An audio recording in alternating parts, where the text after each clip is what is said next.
फैसलाबाद से भाई अब्दुल रहीम साहब ने सवाल पूछा है। वो लिखते हैं, मोहतरम मुफ्ती साहब, गुज़श्ता कल हमारी मस्जिद की टंकी से मरा हुआ कबूतर निकला है, जिसकी हालत ये थी कि वो फूला हुआ था और इसके जिस्म पर दरारें सी पड़ी हुई थीं।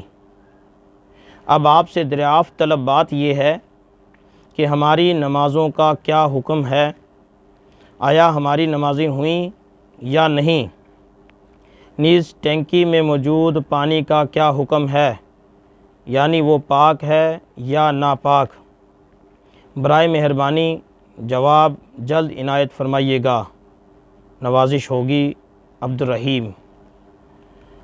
जी मेरे मोहतरम भाई, आपकी जो टंकी से कबूतर निकला है, अगर तो ये मालूम है कि ये कब गिरा है तो फिर तो उस वक्त से नमाज़ों का इआदा किया जाएगा।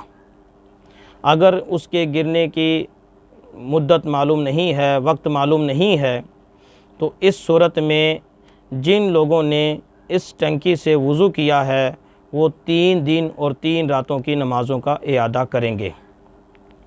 फिर आगे इसकी 2 किस्में हैं। या तो आपके इमाम साहब ने इस टंकी से वज़ू किया होगा या नहीं किया होगा।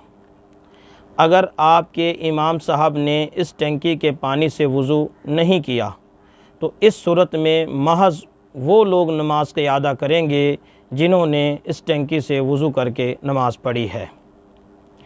अगर आपके इमाम साहब ने इस टंकी के पानी से वज़ू किया है तो इस इमाम साहब के पीछे पढ़ने वाला हर शख्स, चाहे उसने वज़ू इस टंकी से किया हो या वो अपने घर से करके आया हो, दोनों सूरतों में वो अपनी नमाज़ों के 3 दिन की नमाज़ों का इआदा करेंगे, 3 दिन और 3 रातों की नमाज़ों को दोबारा पढ़ेंगे। रही बात आपका सवाल दूसरा जो था कि टंकी में मौजूद पानी का क्या हुक्म है, मेरे मोहतरम भाई, ये सारा पानी नापाक है।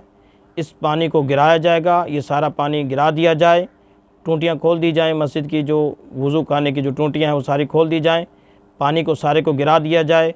जब सारा पानी ख़त्म हो जाए तो फिर ऊपर से फिर नया पानी डाल दिया जाए। जब नया पानी डाला जाए तो एक मरतबा जो टूटियाँ वो खुली रहें, कुछ टूटियों से पानी बह जाए, दीवारों पर भी पानी मार दिया जाए, टंकी की जो अंदर की दीवारें हैं उस पर पानी मार दिया जाए। जब ये सारा पानी निकल जाए तो फिर टूटियाँ बंद करके दोबारा टंकी को भर लिया जाए।